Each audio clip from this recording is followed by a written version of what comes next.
Assalamualaikum warahmatullahi wabarakatuh. Salam sejahtera untuk kita semua. Perkenalkan, kami dari kelompok 7, Program Studi Manajemen Fakultas Ekonomi dan Bisnis Universitas Teknologi Sumbawa. Pada kesempatan kali ini, kami akan memaparkan hasil proyek Based Learning untuk mata kuliah Studi Kelayakan Investasi dari bimbingan Bapak Abdul Salam MM. Sebelumnya, perkenalkan, nama saya Susanti dan teman-teman saya. Saya Rizka Fibrianti. Saya Saidah Fitriani. Saya Cantika Gita Indah Cahyani. Adapun yang kami akan angkat berasal dari pertemuan kedua, yaitu analisis pasar dan industri. Dengan judul Analisis Pasar dan Industri pada Investasi Saham PT Indofood Sukses Makmur Tbk, PT Astra International Tbk, dan PT Kimia Farma Tbk. Tujuan dari analisis ini adalah untuk menilai bagaimana kondisi pasar dan industri dari ketiga perusahaan tersebut dapat memengaruhi kelayakan investasi saham yang dilakukan oleh para investor. Dalam studi kelayakan investasi, analisis pasar dan industri memiliki peranan yang sangat penting. Analisis pasar digunakan untuk menilai seberapa besar permintaan terhadap produk atau jasa yang dihasilkan oleh perusahaan, serta melihat tren konsumsi masyarakat dan peluang pertumbuhan pasar di masa depan. Sementara itu, analisis industri berfokus pada bagaimana struktur, tingkat persaingan, dan kekuatan para pelaku usaha di dalam suatu sektor. Melalui analisis ini, kita dapat memahami apakah industri tersebut masih prospektif atau justru mulai menghadapi tekanan kompetitif yang tinggi. Dengan kata lain, sebelum berinvestasi, investor perlu memastikan bahwa perusahaan yang dipilih berada di pasar yang potensial dan industri yang sehat serta berdaya saing. Baik, selanjutnya saya akan membahas hasil analisis pasar dan industri dari ketiga perusahaan yang menjadi fokus kami. Yang pertama, PT Indofood Sukses Makmur Tbk. Indofood merupakan salah satu perusahaan terbesar di Indonesia yang bergerak di bidang makanan dan minuman olahan. Sektor konsumsi merupakan sektor yang relatif stabil karena produk-produknya merupakan kebutuhan pokok masyarakat. Permintaan pasar untuk produk makanan di Indonesia cenderung terus meningkat didukung oleh jumlah penduduk yang besar dan peningkatan kelas menengah. Berdasarkan data industri, pertumbuhan sektor makanan dan minuman mencapai sekitar 5 hingga 7% per tahun.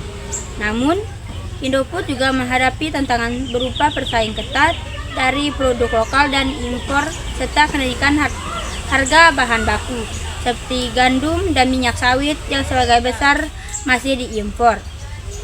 Oleh karena itu, pengendalian biaya dan inovasi produk menjadi faktor penting agar perusahaan dapat mempertahankan posisinya di pasar. Selanjutnya yaitu perusahaan kedua adalah PT Astra International Tbk. Astra merupakan perusahaan konglomerasi yang memiliki portofolio bisnis luas, antara lain di sektor otomotif, jasa keuangan, pertambangan, dan infrastruktur. Dalam industri otomotif nasional, Astra memegang pangsa pasar yang cukup besar, dengan penjualan kendaraan yang dapat mencapai lebih dari 1 juta unit per tahun. Namun, sektor ini sangat dipengaruhi oleh daya beli masyarakat, tingkat suku bunga kredit kendaraan, serta kondisi ekonomi global. Selain itu, Astra juga menghadapi perubahan besar dengan adanya tren kendaraan listrik yang menuntut adaptasi cepat. Jika perusahaan mampu berinovasi dan memanfaatkan peluang ini, maka posisi kompetitifnya akan tetap kuat di masa mendatang. Namun, apabila terlambat beradaptasi, risiko penurunan pangsa pasar bisa saja terjadi. Selanjutnya, perusahaan ketiga adalah PT Kimia Farma Tbk yang bergerak di industri farmasi dan kesehatan. Sektor farmasi di Indonesia mengalami pertumbuhan signifikan terutama sejak pandemi COVID-19. Permintaan masyarakat terhadap produk kesehatan meningkat tajam dan hal ini mendorong industri farmasi tumbuh sekitar 8 hingga 10% per tahun.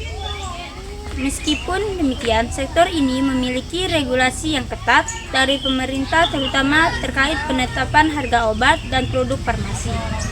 Selain itu, peningkatan persaingan dengan perusahaan farmasi lain, baik lokal maupun asing, menuntut Kimia Farma untuk terus berinovasi dan perkuat efisiensi operasional. Jika dibandingkan, ketiga perusahaan ini beroperasi di sektor yang berbeda, namun sama-sama memiliki potensi pertumbuhan yang baik. PT Indofood unggul dalam stabilitas karena bergerak di sektor konsumsi yang tahan terhadap krisis. PT Astra memiliki potensi besar di sektor otomotif dan diversifikasi usaha, namun harus siap menghadapi perubahan teknologi. Sementara PT Kimia Farma berpotensi berkembang pesat di sektor kesehatan, meskipun menghadapi tekanan regulasi dan kompetisi tinggi. Dari sini, kita dapat melihat bahwa pemahaman terhadap karakteristik pasar dan industri sangat penting agar investor dapat memilih saham yang sesuai dengan profil risiko dan tujuan investasinya. Untuk memahami kondisi industri secara lebih mendalam, kami menggunakan pendekatan Porter's 5 Forces atau 5 kekuatan Porter. Hasil analisis kami menunjukkan bahwa 1. Ancaman pendatang baru tergolong rendah pada industri makanan dan otomotif, namun sedang pada industri farmasi. 2. Kekuatan pemasok tergolong tinggi karena ketergantungan terhadap bahan baku impor. 3. Kekuatan pembeli cukup kuat karena banyaknya pilihan produk di pasar. 4. Ancaman produk substitusi tinggi pada sektor makanan dan farmasi, sedangkan sedang pada sektor otomotif. 5. Persaingan antar perusahaan sangat tinggi di ketiga sektor, mengingat banyaknya pemain besar dan pentingnya inovasi berkelanjutan.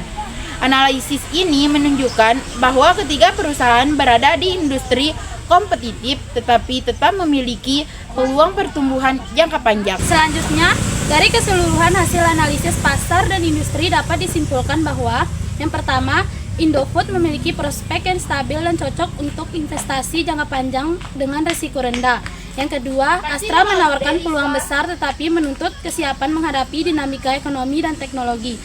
Yang ketiga, Kimia Farma menjanjikan pertumbuhan cepat namun memerlukan manajemen risiko yang lebih ketat karena regulasi dan utang perusahaan yang relatif tinggi. Dengan demikian, analisis pasar dan industri menjadi dasar penting bagi investor dalam mengambil keputusan yang cerdas, rasional, dan berkelanjutan.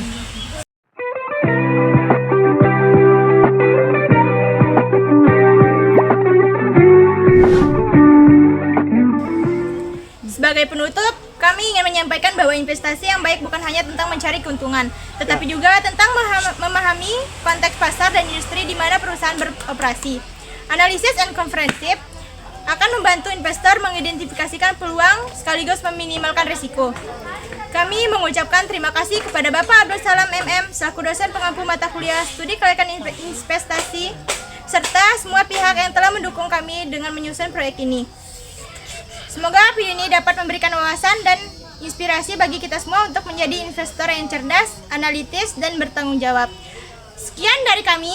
Wassalamualaikum warahmatullahi wabarakatuh. Bye bye.